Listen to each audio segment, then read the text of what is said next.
அவனை அந்த நேரத்தில் கோபம் மிகவும் பலமாக தாக்கியது. தலையை பலமாக உலுக்கி கொண்டு நிமிர்ந்து பார்த்த பொழுது நடைபாதையின் முடிவில் யாரோ நின்று கொண்டிருப்பது தெரிந்தது. யார் என்று உற்று நோக்கினான். அவன் தன் ஓனாய் புலன்களை கூட பயன்படுத்த வேண்டும் என்பதை மறந்துவிட்டான். ஷெர்ரி, ஷெர்ரி எதுக்காக நின்று என்னை பார்த்துக்கிட்டு இருக்கா?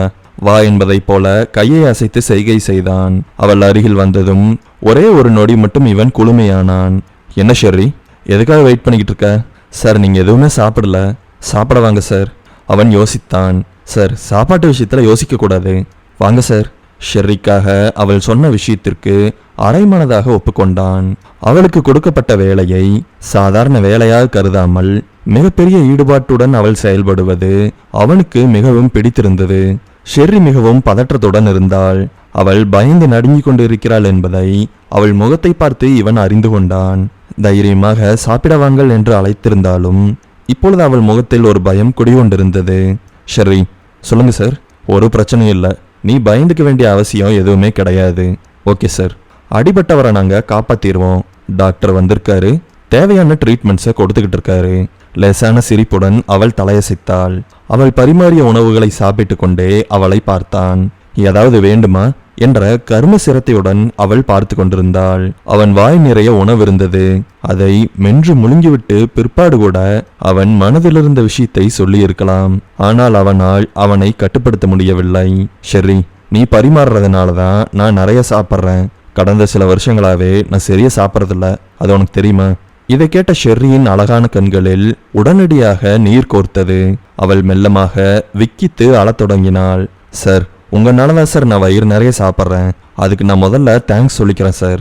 என்னால தான் நீங்க நிறைய சாப்பிட்றீங்கன்னு நீங்க நினைச்சீங்கன்னா அதுக்கு நான் கடமைப்பட்டிருக்கேங்கிறத நீங்க புரிஞ்சுக்கணும் சார். வயிறு நிறைய நான் சாப்பிட்றதுக்கு காரணமே நீங்க தான் சார். மார்க்காலும் தன்னுடைய கண்ணீரை கட்டுப்படுத்த முடியவில்லை. இத்தனை வருடங்களாக தன்னுடைய துணையை கண்டுபிடிக்காமல் விட்டது அவனுடைய தவறு கிடையாது. இருந்தாலும் கண்டுபிடிக்காமல் விட்டுவிட்டதால் அவள் எவ்வளவு சிரமத்திற்கு ஆளானாள் என்பதை அவளுடைய ஒவ்வொரு வார்த்தைகளும் செயல்பாடுகளும் ஏன் அசைவுகளும் கூட மார்க்கிற்கு பறைசாற்றியது. அவன் உருகி போனான். அவன் மிகுந்த சிரத்தையுடன் தேடியும் கூட அவளை கண்டுபிடிக்க விடாமல் தடுத்து நிறுத்திய விதியை நினைத்து நொந்து கொண்டான். ஆனால் அதே விதிதான் இப்பொழுது அவர்களை இணைத்திருக்கிறது. அவள் கையால் அவனை உணவு உண்ண வைத்திருக்கிறது. ஷெர்ரி, இப்போ உனக்கு கனவெல்லாம் வரதில்லையா? இல்லைங்க சார், இப்பெல்லாம் கனவே வரதில்ல. நான் இப்போ ரொம்ப நிம்மதியாக இருக்கேன் சார். எப்படி நீங்கள் அதை சரி பண்ணீங்க, எனக்கு சொல்ல முடியுமா? கனிவுடன் பணிவுடன் கண்களில் ஒரு ஆர்வத்துடன் அவள் கேட்டாள். அவளுடைய முகத்தில் ஆர்வத்தை அவன் இதுவரை பார்த்திருக்கவில்லை. இப்பொழுது அதை பார்த்துவிட்டு வியந்து கொண்டு அவளுடைய கேள்விக்கு என்ன பதில் சொல்லலாம் என்று யோசித்தான். அவளிடம் சொல்ல முடியுமா? நீதான் என்னுடைய துணை. நிலவு மங்கையின் ஆணையால் நம் இருவர் வாழ்க்கையும் இணைக்கப்பட்டிருக்கிறது என்றாவது சொல்ல முடியுமா? அவன் அவளுடைய துணை என்பதாலேயே அவனால் அவளை அந்த கனவுகளிலிருந்து காப்பாற்ற முடிந்தது. பய உணர்வுகளிலிருந்து அவளை மீளச் செய்து குணப்படுத்த முடிந்தது. இதையாவது சொல்ல முடியுமா? எதையும் சொல்ல முடியாது. ஆதலால் அவளுடைய கேள்வியை இவன் ஒரு சிரிப்பால் கடந்தான். இதுதான் சரியான சமயம் என்று அவனுக்கு தோன்றியது. இதயம் படபடத்தது. ஷெர்ரி, நீ என்ன நம்பறையா? இது என்ன கேள்வி என்பதைப் போல அவள் பார்த்தாள். இருவருக்கும் புதிய நபரிடம் பேசுவது போலவோ அல்லது பழகுவது போலவோ இல்லை. ஏதோ நெடுநாள் பழகிய உறவுகளைப் போலவே அவர்கள் நடந்து கொண்டார்கள். நான் உங்களை நம்புறேன் சார். கண்டிப்பா சார், நான் உங்களை ரொம்பவுமே நம்புறேன். அவளுக்கு என்ன சொல்வது என்று தெரியாததால் சொன்ன விஷயத்தை திரும்பவும் சொன்னாள். மார்க் அடுத்த கட்ட கேள்விக்கு தயாரானான். என்ன உனக்கு பிடிக்குமா? அவன் கேள்வியை அவள் உள்வாங்க முயற்சி செய்கிறாள் என்பதை முகத்தை பார்த்து புரிந்து கொண்டான். ஆமா சார், நான் உங்களை ரொம்பவுமே மதிக்கிறேன். என்னோட வாழ்க்கையில உங்களை மதிப்பான இடத்துல வச்சிருக்கேன் சார். இதை கேட்டதும் மார்க் ஒரு நொடி கூட தாமதிக்கவில்லை. அப்ப என்ன கல்யாணம் பண்ணிக்குவியா? நேரடியாக தெளிவாக அவளுக்கு புரியும்படியாக சொல்லிவிட்டான். ஷெர்ரி அதிர்ச்சி அலையில் தாக்கப்பட்டபடி படபடப்பில் நின்று கொண்டிருந்தாள். அவள் தலையை குனிந்து கொண்டாள். ஏனோ அவளுக்கு அழுகை வரவில்லை. அவளை நோக்கி வீசப்பட்ட கேள்வியையும் அவளால் நம்ப முடியவில்லை. என்ன கல்யாணம் பண்ணிக்கிறியான்னு கேட்கிறாரா? இவ்வளவு பெரிய ஹோட்டலோட ஓனரு சாதாரணமா டேபிள் துடைக்கிற என்ன பார்த்து கேட்கிறாரா? இத்தனை நேரமும் வராத கண்ணீர் உடைத்து கொண்டு வந்தது. அவன் பார்க்கிறானே என்று வருத்தப்படாமல் நன்றாகவே இவள் அழுதாள். ஷெர்ரி, நான் சொன்னதுக்காக நீ அழ வேண்டியதில்லை. நீ புரிஞ்சுக்க வேண்டிய விஷயங்கள் நிறைய இருக்கு. சொல்ல போனா ரொம்பவுமே நிறைய இருக்கு. ஒன்னொன்னா சொன்னாலும் உனக்கு புரியுமா இல்ல புரிஞ்சாலும் நீ என்ன நம்புவியாங்கிறது ஒரு வகையில சந்தேகம்தான். ஆனா நான் சொல்ல போறதெல்லாம் உண்மை, நீ தெரிஞ்சுக்க போறது எல்லாமே உண்மை. என்ன நம்புறன்னு நீ சொன்ன, என்ன நம்பினா மட்டும் நான் சொல்ற விஷயங்களையும் என்னையும் நீ ஏத்துக்கணும். பணக்காரன் நிறைய பெண்களை நான் வாழ்க்கையில பார்த்திருப்பேன், அவங்க கூட எல்லாம் ஊர் சுத்திருப்பேன்னு நீ நினைக்க வேண்டாம். நான் எந்த பொண்ணுகிட்டையுமே இப்படி கேட்டதே கிடையாது. முதல் முறையா உங்ககிட்ட கேட்டுட்டேன். இது கூட நான் திட்டமிட்டு செய்யல, தானா கேட்கணும்னு தோணுச்சு கேட்டேன். அவள் அழுது கொண்டே அவனுடைய பேச்சை மொத்தமாக கேட்டு முடித்தாள். ஒரு கனத்த மௌனத்திற்கு பிறகு அந்த கேள்வியை கேட்டாள்.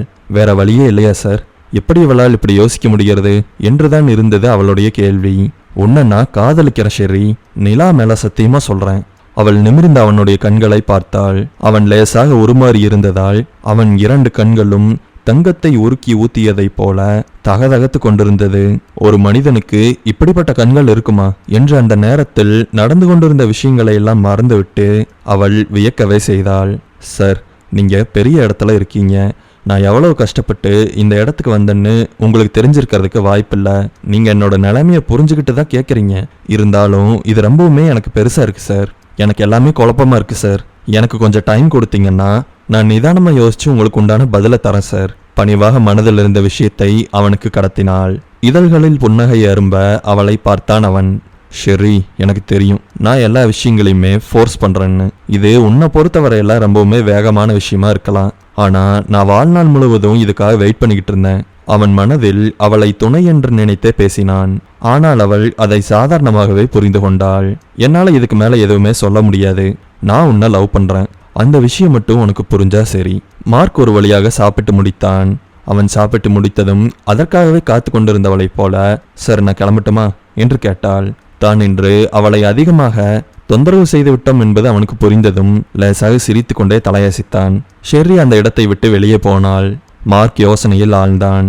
ஷெர்ரி கிட்ட நேரடியா போய், நான் ஒரு வேர்வுல்ஃப், அதாவது ஷேப் ஷிஃப்டர், நீயும் அதே மாதிரி தான் சொல்லி புரிய வைக்கிறத விட நான் அவளை லவ் பண்றேன்னு சொல்றது தான் ரொம்பவுமே ஈஸி. ஆல்ஃபாவோட மேட்டு லூனா, இதையெல்லாம் சொல்லி புரிய வைக்கிறத விட முதல்ல அவகிட்ட என்னோட லவ்வை எக்ஸ்பிரஸ் பண்ணிடுறது ரொம்பவுமே ஈஸியான மெத்தடு. எப்படியோ யோசிச்சு சொல்றேன்னு சொல்லியிருக்கா. யோசிச்சு சொன்னாலும் சரி, சொல்லலைனாலும் சரி, எப்படியா இருந்தாலும் அவன் என்னோட மேட். அவளை விட்டுட்டு நான் போகவே மாட்டேன். மார்க் இப்படி யோசித்து கொண்டிருந்த நேரத்தில் ஷெர்ரி வேறு மாதிரி யோசித்து கொண்டிருந்தாள். எதுக்கு இவர் திடீர்னு கல்யாணம் பண்ணிக்கிறேன்னு சொன்னாரு? நம்ம என்ன அவ்வளோ அழகாவா இருக்கோம்? அதுவும் கிடையாது. என்கிட்ட பணமும் இல்லை. பணம் வந்தா எப்படி நடந்துக்கணும்னு கூட எனக்கு தெரியாது. எதுக்காக என்ன சூஸ் பண்ணணும்? அப்புறம் ரொம்ப நாளாக லவ் பண்ணுறங்கிற மாதிரி என்னமோ சொல்லிட்டு இருந்தாரு. எனக்கு அது புரியலையே. அவர் எப்படி என்னை ஓனாய் கனவுல இருந்து காப்பாத்தினாரு? அதுவும் ஒரு மர்மமாக தான் இருக்கு. அவர் கண்ணு ரொம்பவுமே டிஃப்ரெண்ட்டாக இருந்தது. மனுஷனோட கண்ணு மாதிரியே இல்லை, தகன்னு தங்க மாதிரி இருந்தது. அது எப்படி?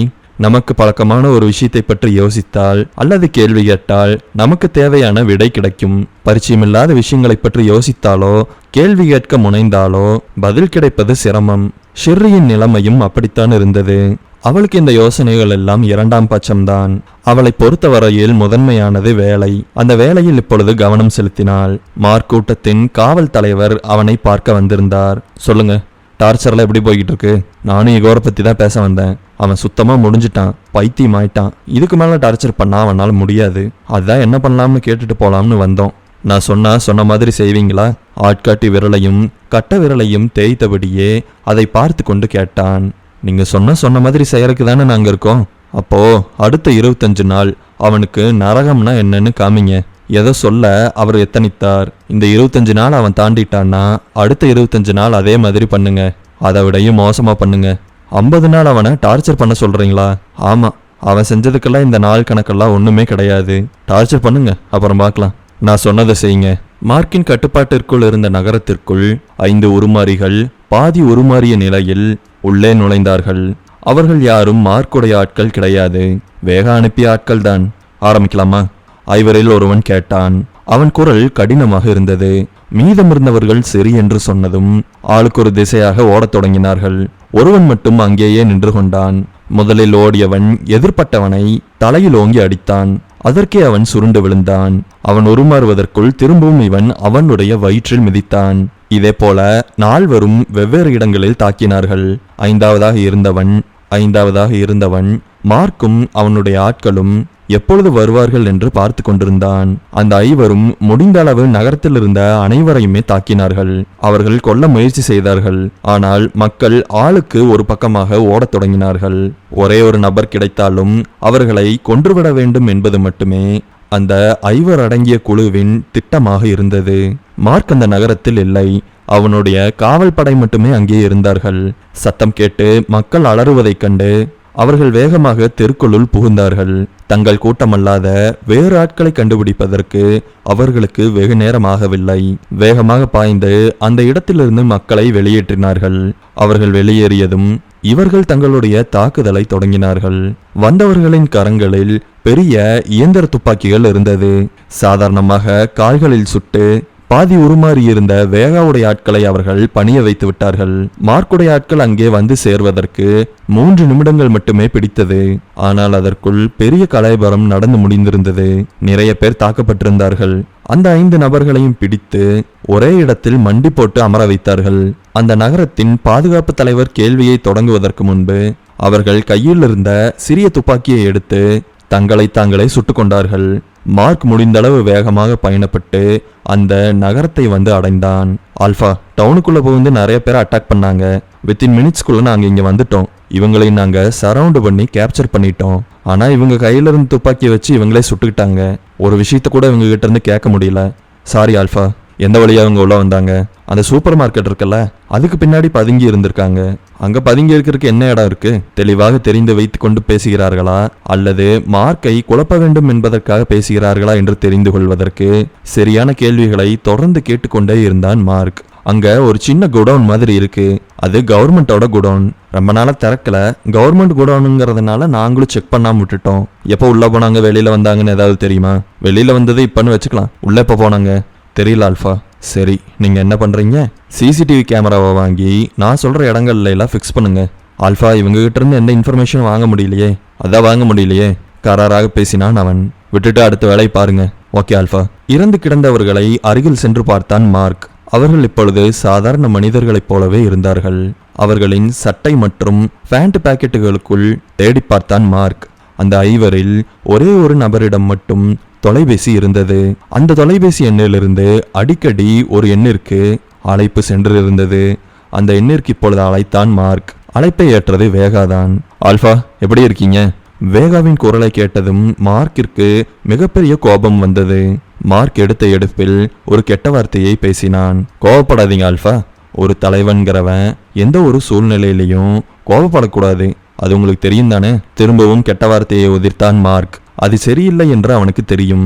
மிகவும் கீழ்த்தனமானவர்களை திட்டுவதற்காகத்தானே அந்த வார்த்தைகள் இருக்கிறது. இது போன்ற மோசமான நேரங்களில் கூட பயன்படுத்தவில்லை என்றால் அந்த வார்த்தைகளுக்கு மதிப்பு இருக்காது. அல்லது கீழ்த்தரமானவர்களுக்கு மதிப்பு கொடுப்பது போல் ஆகிவிடும். என்னையும் என்னோட குடும்பத்தையும் திட்டுனது போது ஆல்பா. இப்ப எதுக்காக ஃபோன் பண்ணீங்கன்னு சொல்றீங்களா? உனக்கு தில்லு மயிர் இருந்ததுன்னா நேரடியா வந்து மோதுடா. மார்க் இப்படி சொன்னதும் நொடியும் தாமதிக்காமல் வேகா பேசலானான்.